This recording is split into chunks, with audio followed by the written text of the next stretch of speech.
All right. We're recording now. Okay, this is gonna be good. I'm excited about this. Genuinely, I actually am. As soon as I was told about this, and as soon as I was explained a little bit more by VTech, I'm like really curious about what this is now. All right, we're gonna do a YouTube intros. You say hi YouTube in the chat, lads. Yeah. All right, let's do it. What's the crack, lads and ladies around the world? My name is Deebeegeek, and today, in today's video, we're gonna be checking out something super interesting that has piqued my interest and something that has been requested by the community. It's called Ocarina of Time Triforce Percent ACE Showcase. TASBot links here together with Summer Games Done Quick 2022 beta to Triforce Percent. So, boys and girls, if you're excited for today's video, please leave a like. I greatly appreciate it. Subscribe to the channel if you're brand new. And if you want to be a part of the live stream experience, head over to the gang over on Twitch who are watching right now at twitch.tv/Deebeegeek. So I am prepared to get my mind blown. So the game has a pretty long intro sequence, so we'll explain more of what's going on while that's happening. All right. So first of all, I need to introduce the version 1 of TASBot. He is brand new at this event in his new form, and I'm so excited to unveil him. If you've never heard of TASBot before, he is very fascinating. He pretends to be a controller connected to a real console, and he presses buttons extremely fast and extremely precisely, faster than any human ever could. Now, there's a couple of quick things we need to talk about because this run is kind of unique.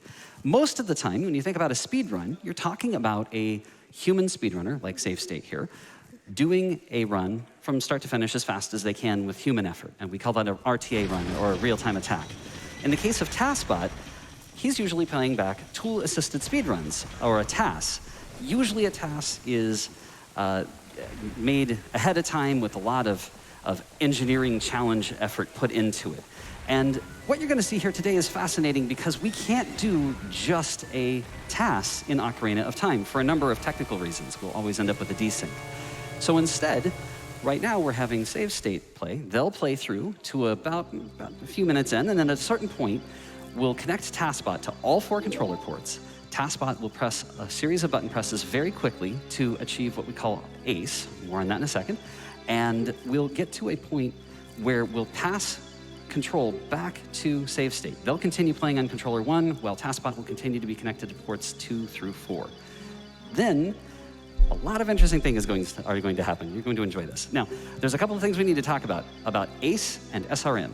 ACE stands for arbitrary code execution, and SRM is stale reference manipulation. I'll let Soren talk about a little bit more about SRM in a sec, but just to give you an idea of what ACE is. In the context of a computer, you would consider ACE when an attacker or someone who's not the owner of a system somehow gets code or gets data on a system that looks like code to execute. In the case of a game, typically ACE happens when a talented gamer finds a glitch, is able to get data in a system in a certain way, and then convinces the game system to execute that as code. This is used in certain things like the Nintendo 64 80% of Ocarina of Time, which uses an ACE to write a couple of instructions that end up jumping to the end credits. So there's a lot of interesting things you can do. Once you have arbitrary code execution, you can do a lot of different things, but you have to get there first, and that's going to take some SRM. I will let Soren describe what SRM is here. Yeah, so SRM stands for stale reference manipulation. And it's basically a glitch or an exploit that has one main glitch and a bunch of sort of supporting glitches that allows us to achieve arbitrary code execution. So SRM is sort of the process, and arbitrary code execution, ACE, is the result. And to understand SRM, it's in a computing context, you might hear of this be called use after free. So we're using some resource in memory after it has theoretically already been freed. And so to understand how that works, I first want to explain somewhat about how the game's memory works. So in memory, there is a region of memory called the actor heap. And actors are, let's say, Link or a rock or an enemy or anything like that that has some sort of behavior in the game. And so when you go through a loading zone into a new area, like right now, the game will load all of the code and all of the data for all the actors in the new area you're going to be in into the actor heap. And it'll load them in an order depending on what was there previously. And normally you don't care what order contents are in the actor heap because the game keeps track of where everything is, so it doesn't really matter where everything is. But what we're going to be doing is we're going to be manipulating the actor heap so that where one item is in memory ends up coinciding where something else loads later. And normally, that wouldn't matter, but because of some other glitches, that will matter, and I'll explain that in a moment. So the way we manipulate the heap is, let's say if you pick up a rupee or you throw a rock or something like that, that item will be removed from the actor heap, and then something else could load there later. So if you go through another loading zone, then that means how everything else loads will be shifted around. And so you'll see us like collecting seemingly random rupees and going through a loading zone over and over, and that's basically shuffling around the data in the actor heap so that we can have this particular alignment of particular data to each other later. And what those two pieces of data that we're going to align is, one of them is the entity, basically the temporary actor data for a rock that Link is going to be holding, and then what we get to load in there in place of it is the code for another actor, which is this wonder item. It's basically an invisible rupee that you can collect. And so that might not make sense at the moment, but I'll explain why we need those two to align in memory. So the other piece, the actual stale reference of stale reference manipulation, is that we use some glitches to cause an object to unload that Link is holding. And so what this means is Link grabs a rock, and on every frame that Link is holding the rock or whatever, any item that he's holding, the game updates the position and rotation of the rock so that it appears over his head, because he's moving around. It needs to continuously update where the rock is. And so the way that works is that Link's actor has a pointer to the rock's actor, and every frame Link's actor will overwrite the position and rotation of the rock. And so using a bunch of glitches, we're going to lock the camera and then have Link walk through a loading zone at the same time that the rock unloads. And the result of that is that the rock will unload from memory, but Link won't update his pointer. So he'll still be carrying the now nothing, this unused memory, and every frame Link's code will be overwriting the position and rotation of now nothing, this unused memory. And then we get the code for the wonder item to load into that same slot of unused memory. And then that means Link's code every frame is now overwriting part of the code for the wonder item. So it's not actor data, but actual code. And then if we get the game to execute that code by normally having the wonder item on screen, it'll execute that code. It'll run into those instructions that we overwrote, and then it'll run that instruction. And that is instructions that we, as a player, because we can set what that rotation value is, we set up that value, and then we can execute that code that we wrote. And with this technique, we only get to control 2 bytes of one instruction, which is enough to change the target of a branch instruction, which will basically have the game jump to another place, execution jump to another place in memory. And that other place is going to be Link's rotation. So it's, Link's rotation, 2 shorts, Link's sword rotation and current rotation or something like that. And that also encodes an instruction. We're going to use that to encode a jump instruction that will jump to some memory that is holding the current state of all of the controllers. So that is just memory holding all of the buttons and control sticks. And so that's where we'll switch to TaskBot. So TaskBot will input controller input that is it will be interpreted by the game as normal controller input, but will also be interpreted by the game as code. So just to go over this path again, we're talking about code execution normally goes through the wonder item. We overwrote an instruction from holding this rock, and that will then jump to Link's rotation, and then Link's rotation will jump to the controllers, and then we'll be executing controller input as code. And then TaskBot will take over and do some interesting things with that. So we're just finishing this setup here. Got to do a few glitches here to lock the camera.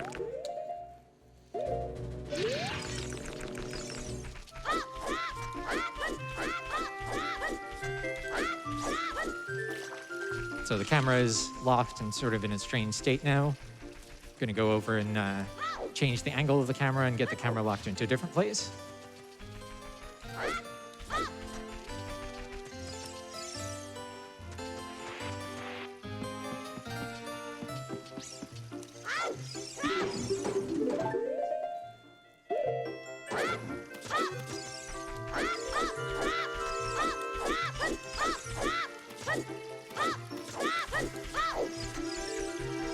Now we're going to pick up this rock and make the camera switch at the same time.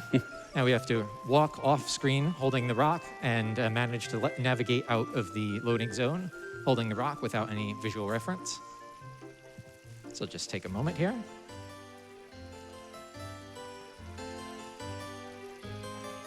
What's happening? Just walk off screen. And so now you'll see we're holding nothing. So Link is updating this unused memory. Now that we've crossed back over a loading zone, that memory is filled in with this the code for the wonder item.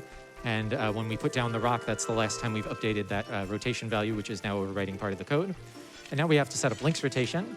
So, you know, if you were really lucky, you could just push the control stick and make Link rotate it in an exact direction. But, you know, we have to use a setup for this. So we're doing basically a series of maneuvers that will each move Link's angle by a certain amount in a certain direction. And so we do this series of maneuvers, and it will, you know, result in Link having an exact value for the rotation, which will encode this jump instruction.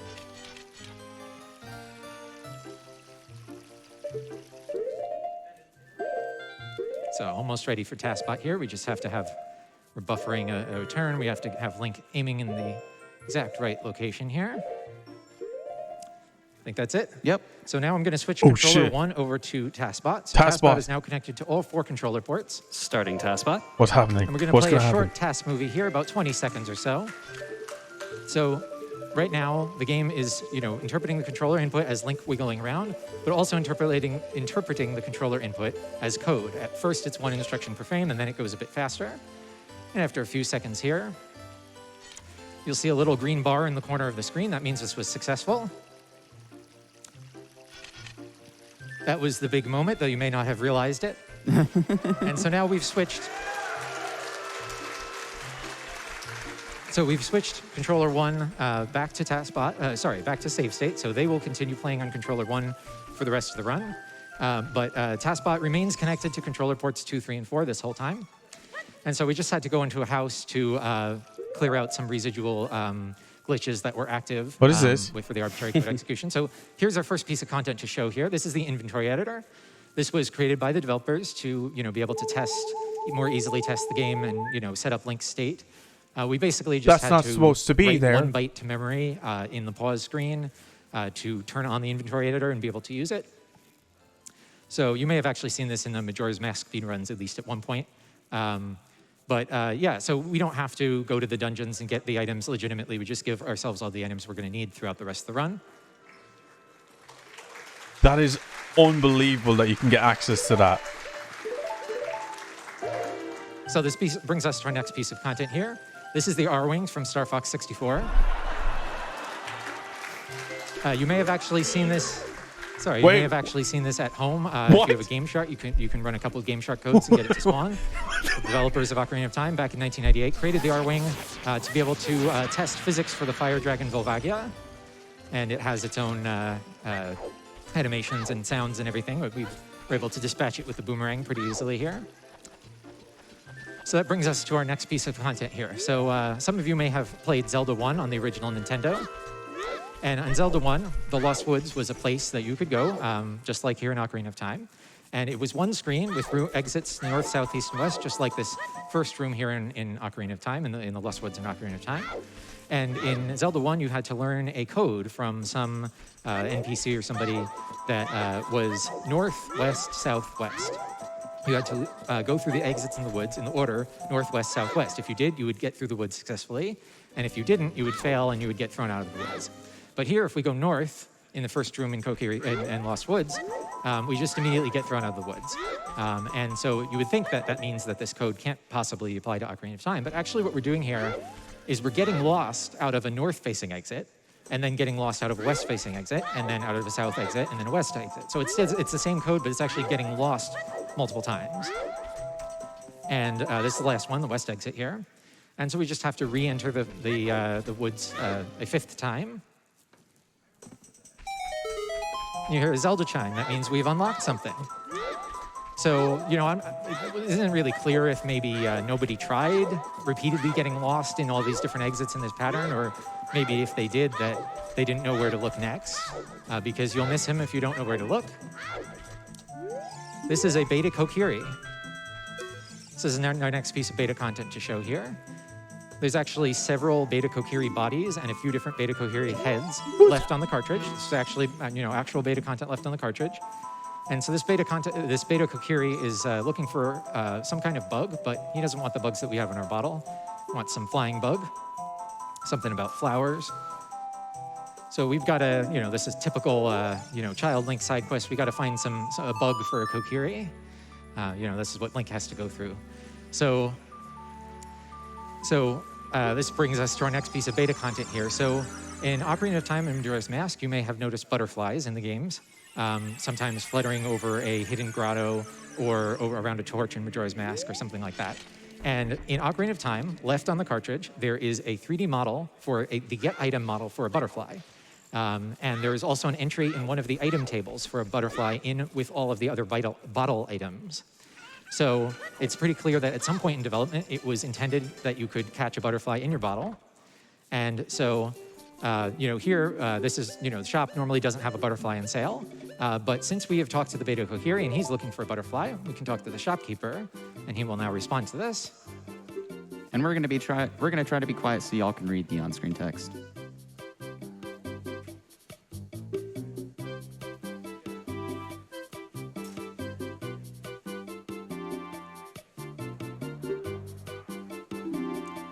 So here's the butterfly 3D model that's left on the cartridge. It's actually ironic. There is a bug in the display list for this butterfly. There's actually an issue with one of the texture formats. So we had to patch that with arbitrary code execution. So now we have to give this butterfly to the beta Kokiri. Fortunately, we have a warp point nearby. So we just have to head to the forest here. And this will be a good time for a couple of donations. Absolutely. The Yeti sends us a breathtaking $10,000 donation. Whoa, and they say, hey all, Yeti here. You may not know this, but we are pretty good friends with TazBot. TazBot is actually Yeti's emergency contact. Yeti has notifications turned on Twitter for TazBot. TazBot will be the best bot at the Yeti's wedding. One day, if that ever happens. Anyways, we're all very proud of everyone who donated towards this amazing TazBot block. You are amazing. Thank you, Yeti. We have a $5 donation from Shaden who says, donation power. Yes, every donation has power. And thank you, Black Turtle, for the $25 donation who says, TazBot, best bot. Need more TazBot. This is Time crazy. For one or two more? Nope, we're here. Got it. Thank you. Here we are at the beta Kokiri again. We're going to give him the butterfly. Right, okay, so now what's going to happen? I can't believe all this stuff is in the game. Seems like Mido is pretty unpopular around these parts.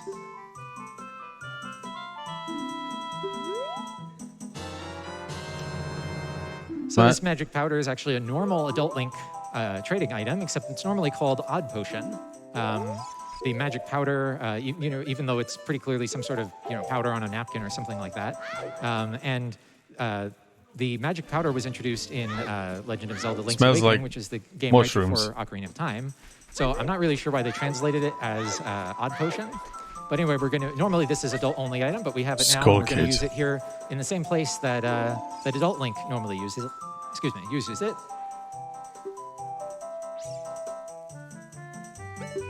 And we're just going to say no to some of the dialogue prompts so you can see the alternate outcome.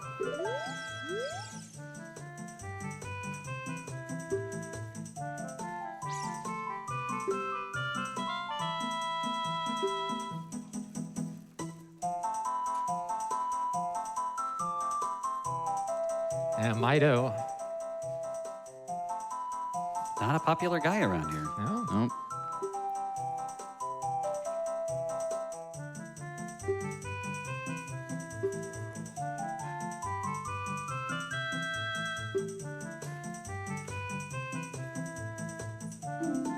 So this brings us to our next thing to show here. As many of you may know, in Ocarina of Time, there is a mask trading side quest. The masks don't do too much outside of the side quest. They have a couple of small functions, and they change some dialogue.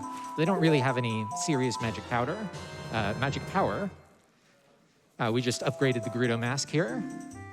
We're going to do the same thing for the bunny hood. Save State has done a little inventory manipulation glitch here to allow us to equip two different masks at the same time, which isn't normally possible. So we're going to upgrade the bunny hood also. So now our masks are powered up. And I'll explain that more in a moment here. But the bunny hood now will have its behavior from Majora's Mask, allowing us to run very quickly, which will be very helpful here. It is a speed run event after all. So yeah, I'm not sure if you would call this beta content exactly. It was clearly content that was, you know, being thought about by the developers while they were developing Ocarina of Time. The you know, ability to have these masks and have them have magic powers, but it was left in Ocarina of Time in this vestigial state of this mask trading side quest, and then expanded into a full, you know, complete new behaviors for all the masks in Majora's Mask. So we're going to be heading over to Gerudo Valley. Just going to run over to the other side of the bridge here. So normally, there's this Gerudo guarding this gate here. And normally, if you wear the Gerudo mask and you go up to her, she says, "You've got guts, kid," coming around here wearing something like that. But now that the mask is upgraded, and it's actually magical, she thinks we are a half Hylian, half Gerudo child. What? And she'll open the gate for us. You can also get over here with speedrunning strategies, but that's not as fun. We're just going to talk to a couple of the guards for some flavor text here.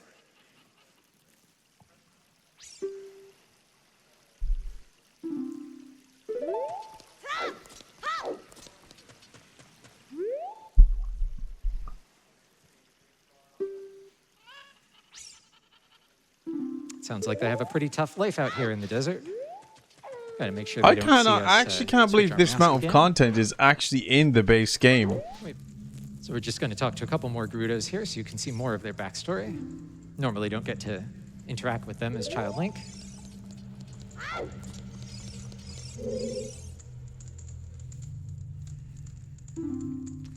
I wouldn't want to be them. And here's Naburo, future Sage of Spirit. This is, you know, her home, basically. Oh.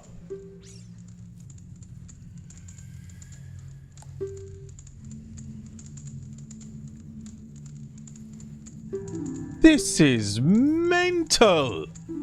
So it looks like our disguise is working. It's like a whole new perspective on Ocarina of Time. Oh, maybe not. And the amount of dialogue. And it's completely unused.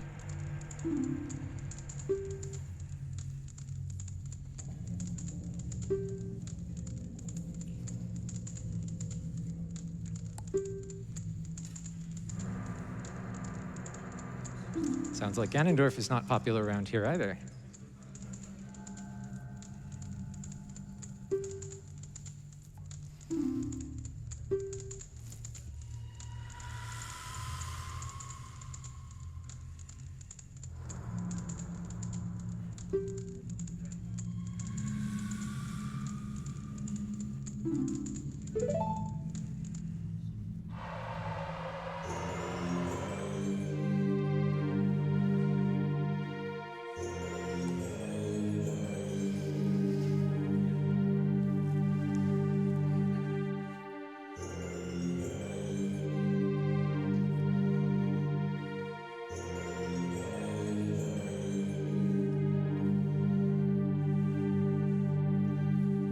So what this is about is, there's a couple hints in the game code looking at it that perhaps at some point in development, the Spirit Temple was actually intended to be completed by Link, going back and forth in time, like within the dungeon, not just doing half of it and then going and pulling the Master Sword and then doing the other half.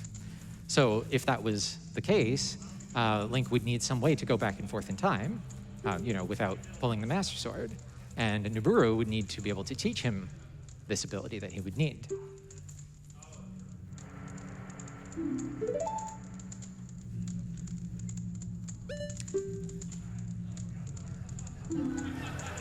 You don't get an option. Take no for an answer, but that's, you know, pretty common for NPCs in Ocarina of Time. So Naburo plays the Shinai. This is the instrument that you'll hear in the background music of the Spirit Temple. I'd like to think that the Spirit Temple music is just Naburo off practicing somewhere in the halls. And I'll talk about this Ocarina this is so cool. that you're seeing here in just a moment. After I can't actually believe this. This is insane.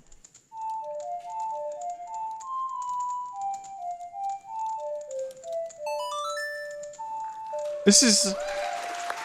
What the frick, dude?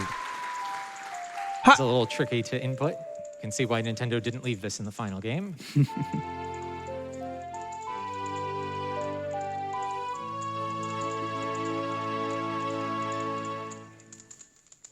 The full Song of Time. So we've learned the song. It represents courage, and it will allow us to change between child and adult without having to pull the Master Sword, and that will be very important. By the way, we'll just speak to Nabura. She says she'll see us again in a few years. We'll see about that. So yeah, about the Ocarina system you saw there. So in the game, normally, if you can play the Ocarina, and there are 5 notes that are used for all the Ocarina songs that you can play with 5 buttons on the controller. But you can also press R and Z to go up and down by a half step, and you can press the control stick up or down to go up or down by a whole step. So you can play the full Song of Time like you saw here, but it will never be detected by the game as an Ocarina song, because the game has actually 2 different systems in the code for handling Ocarina songs. One is just for the 5 notes, and one is for all of them.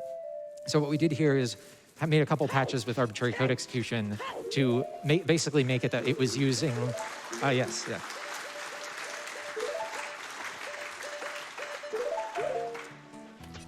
Basically, use the system that supports all of the notes for all of the Ocarina playback, rather than, you know, these 2 systems sort of half and half for different things. So this brings us to our next thing to show here. This is the Running Man. You may know him from Ocarina of Time. He has, you know, sort of a late game side quest. You can start this race with him, and then he'll give you a head start. You run to the end of the race as fast as you can. You can get on Epona, whatever you want, and you get to the end of the race in a bridge in the Lost Woods, and he'll already be there, and he'll say, you know, you did well, but I beat you by 1 second. And even if you use speedrunning strategies to freeze the timer and end the race with a time of 0, he still says that he beat you by 1 second, and he's still there. So that means that this Running Man must be doing some sort of, you know, time manipulation shenanigans in order to be able to beat us all the time. Okay. But now we have the ability to do some time manipulation shenanigans of our own. So basically what we've done is we've started the race, and what we're going to do is go back in time 7 years by playing the Ocarina, go to the end of the race, and then go forward in time 7 years, and we will be at the end of the race before the race started. And so hopefully we'll finally be able to beat him. What? By the way, if you thought of this, many years ago as a possible way and went to put the Master Sword back in, that will stop the timer. But this will not stop the timer. So you see we have a timer that is corrupted. It is a very large negative number because we were back in time 7 years before the beginning of the race. What the? It's trying to draw the number, but it's reading graphics out of bounds. And also, as Child Link, we have access to the bunny hood, so we can run more quickly to the end of the race. Oh, that's the Child Link version of the Running Man. He doesn't know what's coming to him. Here we are at the end of the race. This is the bridge that's the end of the race. You're actually going to beat the Running Man. Forward in time, 7 years.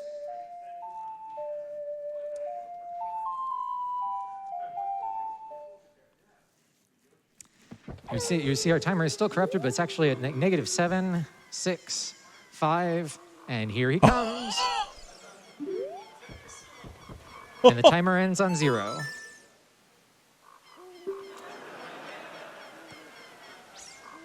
So he's not happy that we finally beat him.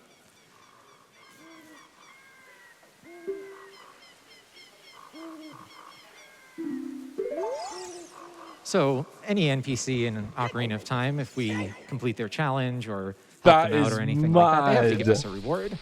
So let's see what the Running Man has for us here. And since we're Adult Link, no more bunny hood, so we have to use traditional movement techniques, at least traditional for speedrunners. Don't try this at home, kids. Traditional. So here is our reward from the Running Man. This is a beta item actually left in the cartridge. It's a giant rupee, and this is actually what it does in game, is it blows up. That's actually its behavior.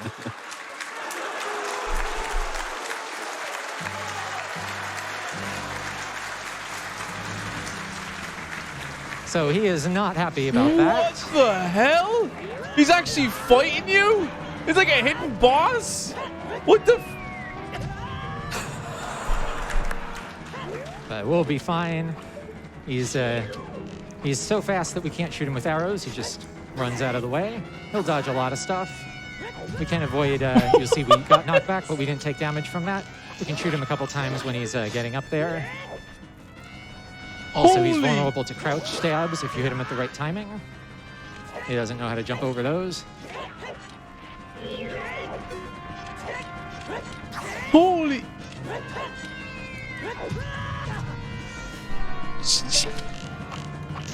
Get a couple hits in there. There we go. Don't worry, even if this save state will be fine at this, but even if we weren't, we still have the inventory editor. We can give us ourselves unlimited hearts and everything. So, dude, what is with this boss fight? This is the hardest just boss need I've one or ever two more hits seen. here.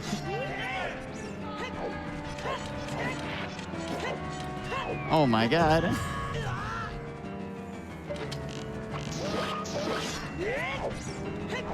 The arrows don't do a lot of damage. Stabs do a lot more. What's he doing? Like a roundhouse Oh kick? no. We did cancel the damage from it though. Z targeting him makes things worse, so we're just not doing that. I think I need like literally just one more hit now. There we go. There Got we him. go. Defeated the running man. Not an easy boss. No, not at all. Very tricky. Holy shit.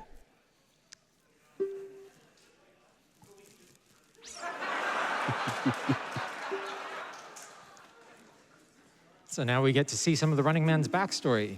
Why he was What? able to beat us all these years.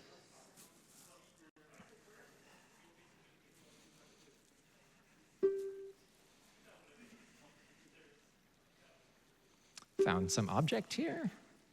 It's dropped by someone fleeing town, I guess when the castle was attacked. It's golden locket.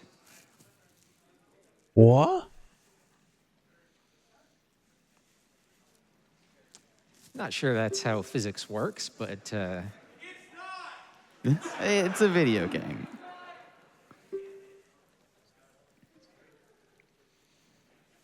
the redemption arc.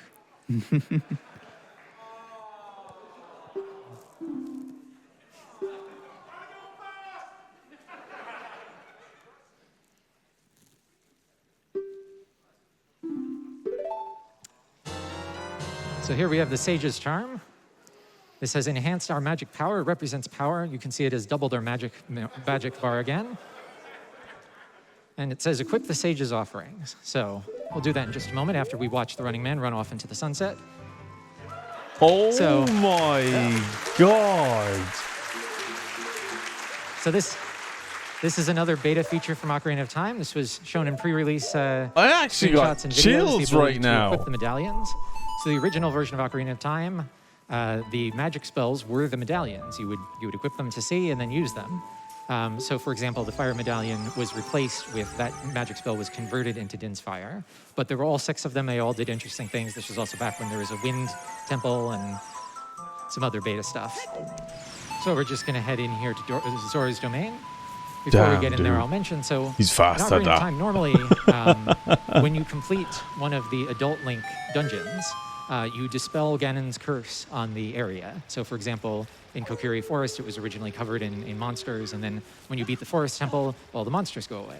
And so for the Water Temple, the water in the lake was lowered, but when you beat the Water Temple, the water is raised, but the ice in Zora's Domain never melts, even though this was Ganondorf's curse. But now that we have the Fire Medallion on C, we can use the powered-up fire and melt the ice in Zora's Domain. What? And this is very important because as child, we can't dive deep enough to get where we're going, and as adult, you cannot use the iron boots because there's a layer of ice. Not going for that exit, we're actually going for this one down here. This is an alcove you can see, but now it's actually an exit, and it will lead us to the Unicorn Fountain.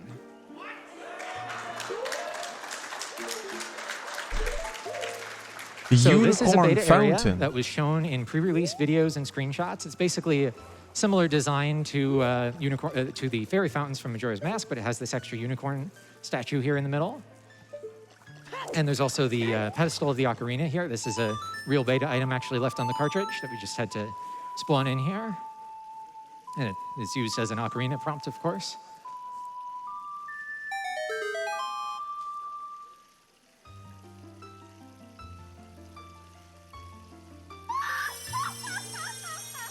So this is another beta item. This is a 3D model actually left in the cartridge. This is the Beta Great Fairy. This is the original design for the Great Fairy. We just had to, it's actually in the same object file as the normal Great Fairy. Wait. No triangles? And there's beta pre-release screenshots and videos of the Beta Great Fairy here in the Unicorn Fountain. She's going to teach us a song that represents wisdom.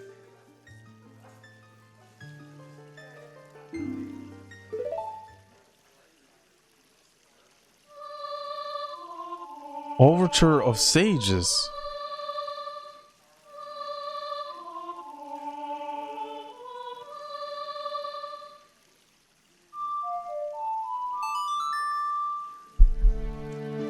So this song, The Overture of Sages, was actually shown in an early rumor about Ocarina of Time from 1999.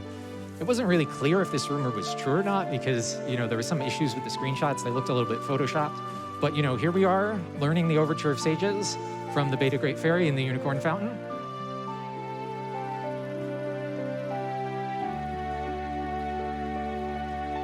This is absolute insanity. And she tells us here to play the song before the Blade of Destiny. It means the Master Sword, of course. You'll hear that she still has the final version of the sound effects, the laughter, so oh well.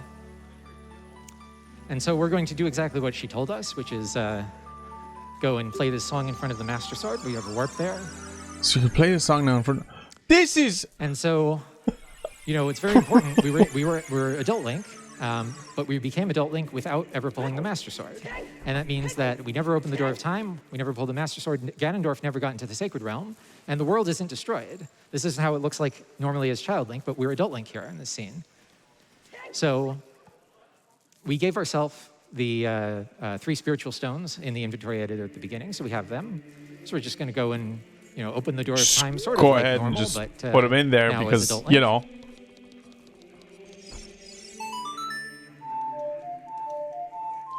And the full Song of Time has replaced the normal Song of Time in our inventory. That's why we have to play it here. Normally we just play the normal Song of Time.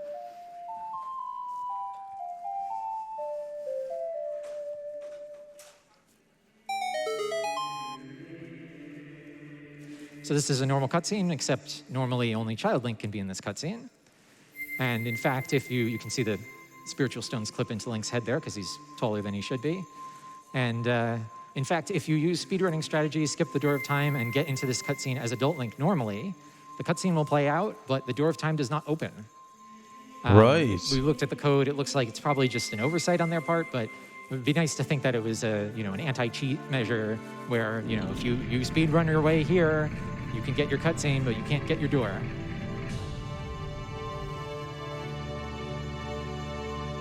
Okay, so this is nuts. This is another cutscene that normally only Child Link can be in. So he's Adult Link and he's at the Master Sword in the Temple of Time. Again, we have the big Goron sword on our back and in our inventory. We've never had the Master Sword in our inventory. Master Sword is still here in front of us. So what's going to happen? We're not going to be pulling the Master Sword. We're going to be playing the Overture of Sages in front of the Master Sword, as the Beta Great Fairy told us. Right, and what's this going to do?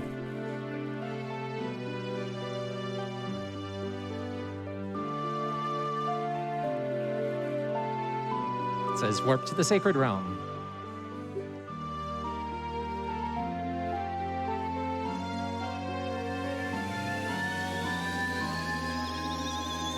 So now we're going to the Sacred Realm. Right. So here we are in the Chamber of Sages.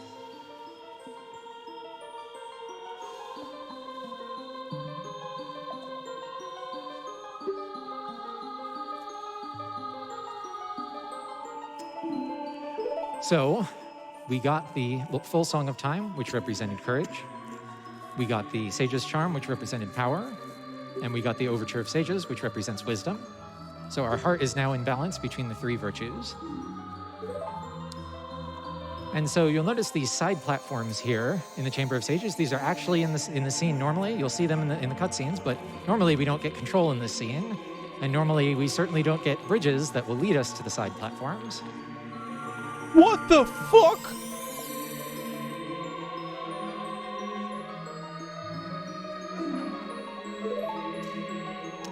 So the sages are each giving us their blessing and creating these bridges that allow us to climb higher in the sacred realm.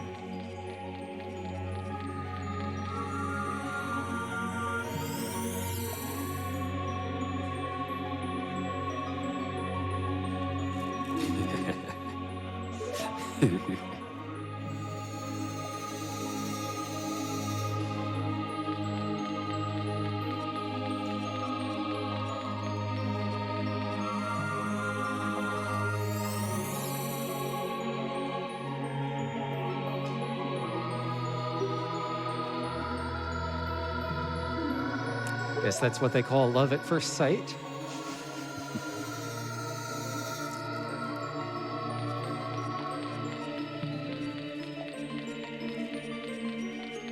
This is actually incredible.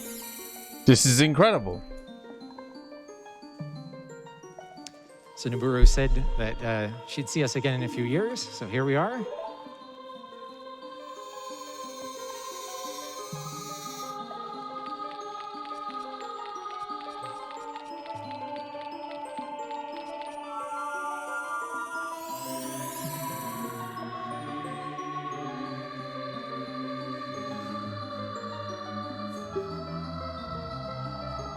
So the Sage's Charm did indeed belong to Impa. She dropped it when she was fleeing the castle.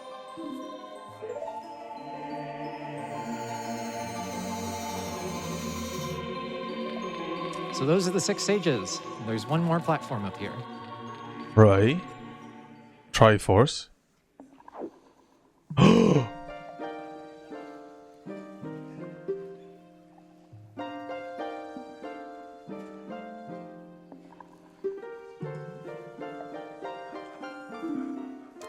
Sounds like Sheik maybe has some idea of what we're up to here.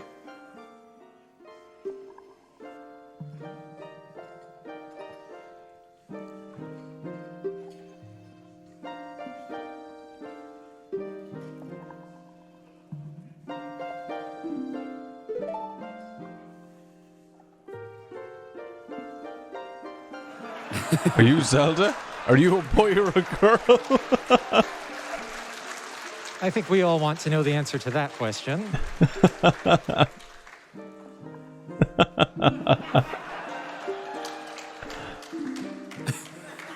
Mm-hmm.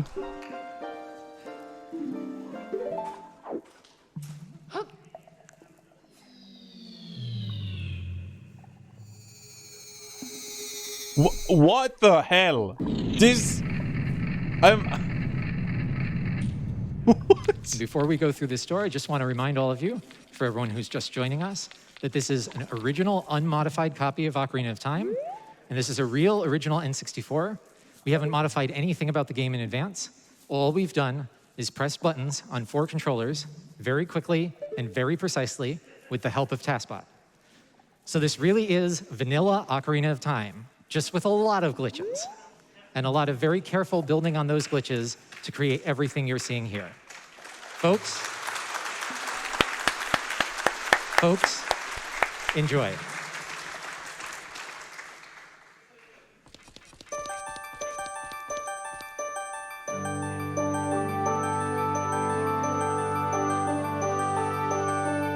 The Triforce.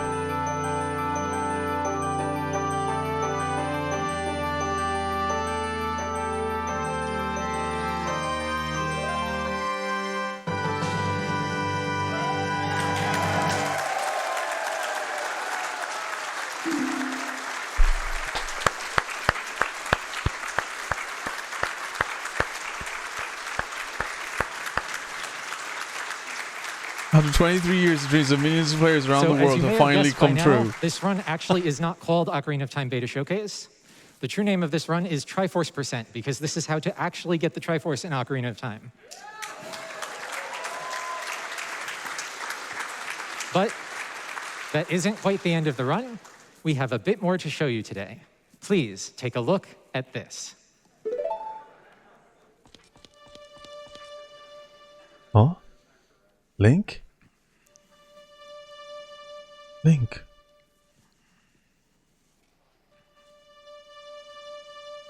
Link. It is we, the golden goddesses of the Triforce, Din, Nehru, and Furore. You have done well to arrive here, and your heart is in balance.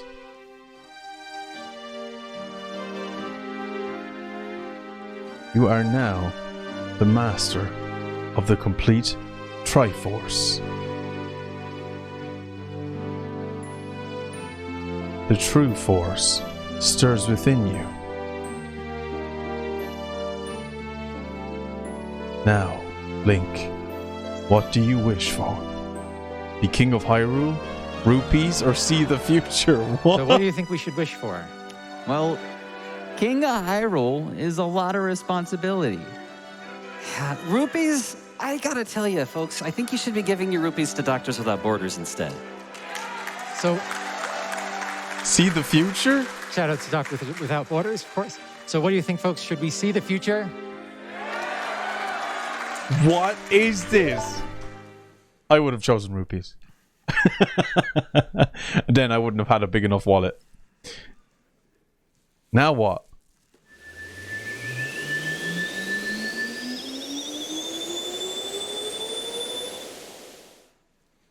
I can't believe all of this is in the game.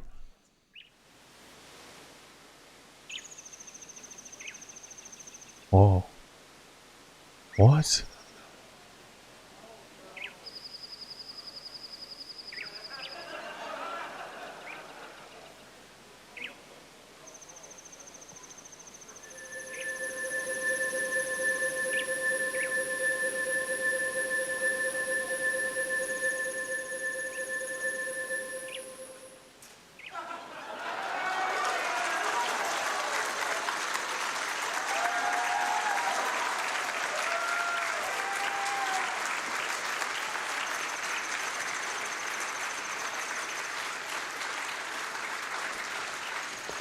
By the way, this is in-engine. This is not a video. This is the N64.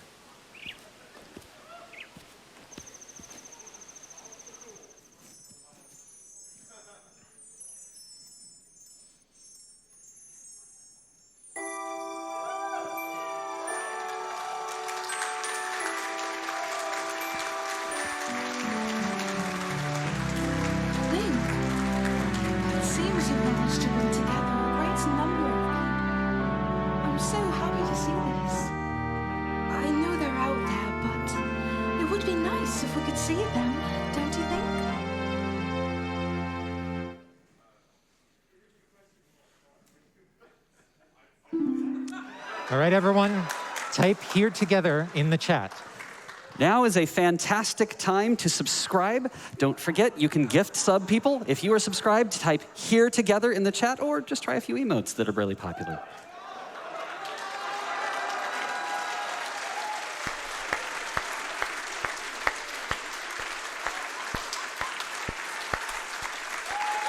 Okay.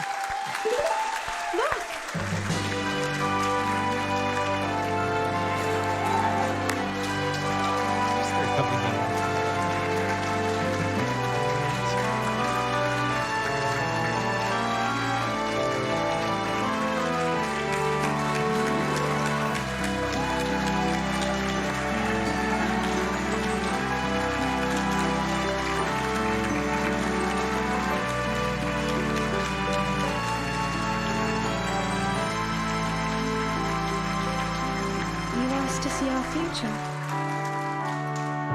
Here it is.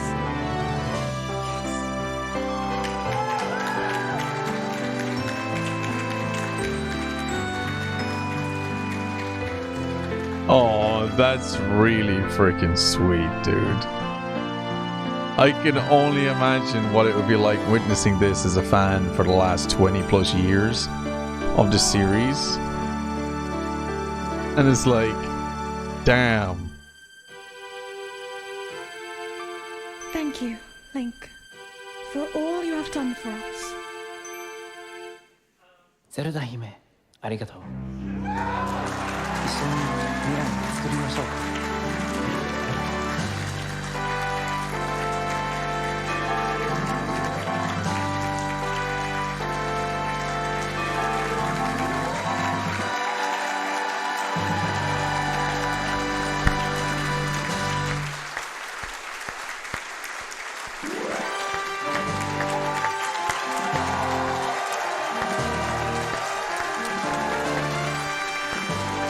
So that is what we can do with arbitrary code execution. What we really didn't modify hell? anything about the game in advance. We really just pressed buttons on 4 controllers very quickly with the help of TaskBot and used glitches and built our way up to having more and more control over the game. The specific things we said along the game were beta content actually on the cartridge. That was really true. Those specific things were actually on the cartridge. But everything else, from the plot tying together the beta content to the whole finale sequence, was created by our team and injected into the game live through controller input. When people talk about arbitrary code execution or even just technical speedrunning in general, folks will often say, oh, they destroyed the game. We wanted to do the exact opposite. Instead of being destructive, we wanted to make Ocarina of Time more complete than it ever was before, to make real everything fans wished it would be or believed it might have been, and then to go far beyond that to create something completely brand new that could have never been done in 1998, but still completely within the game. Over 25 people contributed to Triforce %, and we've been working on this since a week after the ACE exploit was found in November 2019. It has been such a long journey, but such a rewarding journey to finally get here. But this project goes far beyond us, the developers. We've been fortunate to have the opportunity to partner with some of the best content creators, as well as some of the hypebeast reactors who are creating content about Triforce % that will be released in the coming hours and days. You're seeing them on screen here. Please go ahead and check out their channels.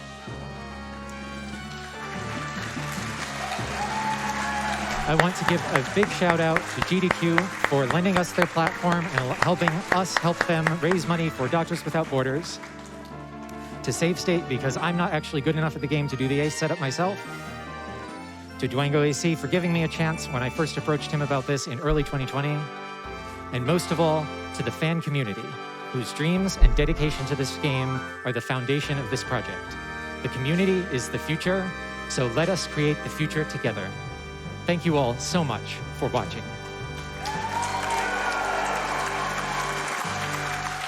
Bro. Well freaking said. I have no words. I have no words. I actually, do you know what? I think it's definitely something to respect and just be completely blown away by. Like, this was... wow, like I don't even know what to say. It's like 23 years later and they find all of this within the code of the original N64 Ocarina of Time. All of this unused assets and content that was actually in the game that never made it to the final version, but it's still very much there. They reveal that to the world in the best possible way. I actually can't believe that all of that stuff is actually in the game. Obviously, towards the end, that stuff was been coded in and stuff, but everything else, what you saw, was very much real content that was in the game, and it just blows my mind. It's so incredible.